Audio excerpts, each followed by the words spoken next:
અદાણી ગ્રુપના મુખ્ય ઉદ્યોગપતિ ગૌતમ અદાણી પર યુએસ પ્રોસિક્યુટર્સ દ્વારા ભારતમાં સૌર ઉર્જા કોન્ટ્રાક્ટ જીતવા માટે અનુકૂળ શરતોના બદલામાં ભારતીય અધિકારીઓને $250 મિલિયનની લાંચ આપવાનો આરોપ મૂકવામાં આવ્યો છે.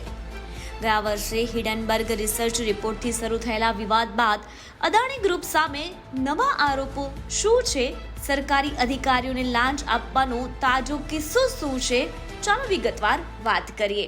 તો યુએસ પ્રોસિક્યુટર્સે અદાણી ગ્રુપ સામે કયા આરોપો મૂક્યા છે તેની વાત કરીએ તો યુએસ પ્રોસિક્યુટર્સે અદાણી તેમજ તેમના ભત્રીજા સાગર અદાણી અને અન્યો પર 2020 અને 2024ની વચ્ચે સોલાર પાવર કોન્ટ્રાક્ટ જીતવા માટે ભારતીય સરકારી અધિકારીઓને $250 મિલિયનથી વધુ લાંચ આપવાનો આરોપ મૂક્યો હતો.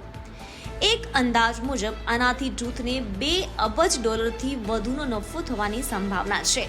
યુએસ પ્રોસિક્યુટર્સે આરોપ લગાવ્યો હતો કે આ બધું અમેરિકન બેન્કો અને રોકાણકારોથી છુપાવવામાં આવ્યું હતું, જેમની પાસેથી અદાણી ગ્રુપે પ્રોજેક્ટ માટે અબજો ડોલર એકત્ર કર્યા હતા. યુએસ કાયદો તેના રોકાણકારો અથવા બજારો સાથે સંકળાયેલા વિદેશી દેશોમાં ભ્રષ્ટાચારના આરોપોની તપાસને આગળ ધપાવવાની મંજૂરી આપે છે. આ અંગે માહિતી મેળવવા માટે અદાણી ગ્રુપનો સંપર્ક કરવામાં આવ્યો હતો, પરંતુ હાલમાં તેમના તરફથી કોઈ જવાબ મળ્યો નથી.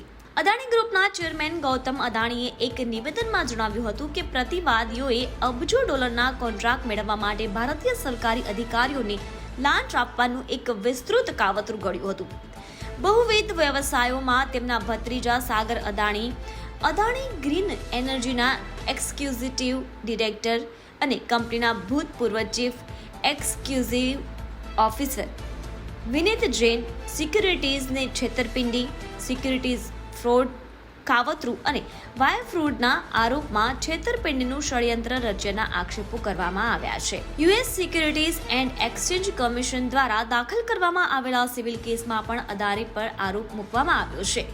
આરોપમાં સાગર અને જૈન પર સંઘીય કાયદાના ભંગનો પણ આરોપ લગાવવામાં આવ્યો છે.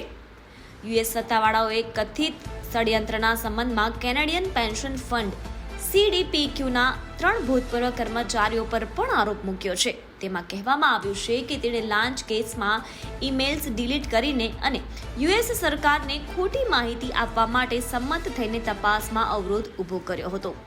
ઇન્ફ્રાસ્ટ્રક્ચર પ્રોજેક્ટમાં રોકાણ કરતી CDPQ અદાણીની કંપનીઓમાં શેર હોલ્ડર્સ છે, ત્યારે અદાણી ગ્રુપ સામેના આ આરોપો તેને ફરીથી મુશ્કેલીમાં મૂકી શકે છે. અગાઉ અમેરિકન રિસર્ચ અને ઇન્વેસ્ટમેન્ટ કંપની હિડનબર્ગ રિસર્ચે જૂથ સામે છેતરપિંડીનો આરોપ મૂક્યો હતો, જેમાંથી તે હમણાં જ પાછો આવ્યો હતો. જાન્યુઆરી 2023માં હિડનબર્ગે સ્ટોક મેનિપ્યુલેશન અને એકાઉન્ટિંગ અનિયમિતતાના આક્ષેપો કર્યા હતા. અદાણી ગ્રુપે હિડનબર્ગના તમામ આરોપોને ફગાવી દીધા હતા અને તેમને પાયાવિહોણા ગણાવ્યા હતા. આ આરોપોને કારણે જૂથના બજાર મૂલ્યાંકનમાં $150 બિલિયનનું નુકસાન થયું હતું. જોકે તેમાંથી જૂથ પુનઃપ્રાપ્ત થયું હતું અને કંપનીઓના શેરમાં થયેલા નુકસાનને ઘણી હદ સુધી વસૂલ કરવામાં આવ્યું હતું. કોર્ટના દસ્તાવેજ અનુસાર ખાસ કરીને 17 માર્ચ 2023ના રોજ અથવા તો લગભગ ફેડરલ બ્યુરો ઓફ ઇન્વેસ્ટિગેશન એટલે કે FBIના અધિકારીઓએ યુનાઇટેડ સ્ટેટ્સમાં સાગર અદાણીનો સંપર્ક કર્યો અને સર્ચ વોરંટના આધારે તેના કબજામાં ઇલેક્ટ્રોનિક ઉપકરણો હતા તે જપ્ત કર્યા હતા. યુએસ સિક્યુરિટીઝ એન્ડ એક્સચેન્જ કમિશને એક નિવેદનમાં જણાવ્યું હતું કે કથિત ષડયંત્રના ભાગરૂપે અદાણી ગ્રીને યુએસ રોકાણકારો પાસેથી $175 બિલિયનની વધુ એકત્ર કર્યા હતા અને ન્યૂયોર્ક સ્ટોક એક્સચેન્જમાં એઝ્યોર પાવરના શેરને લિસ્ટ કર્યા હતા. વધુમાં ન્યૂયોર્કના પૂર્વીય જિલ્લા માટે યુએસ એટર્ની ઓફિસે સાગર અદાણી, સિરિલ કેમ્બેસ અને અદાણી ગ્રીન અને એઝ્યોર પાવર સાથે સંકળાયેલા અન્ય લોકો સામે ફોજદારી આરોપો દાખલ કર્યા છે. આ કેસ બુકલીની ફેડરલ કોર્ટમાં દાખલ કરવામાં આવ્યો છે. તે વિશ્વના સૌથી મોટા સૌર ઉર્જા પ્રોજેક્ટ્સમાંના એકને સંડોવતા લાંચના કેસમાં વિદેશી ભ્રષ્ટાચાર અધિનિયમનું ઉલ્લંઘન કરવાના કાવતરામાં અન્ય 5 લોકો પર પણ આરોપ મૂકે છે.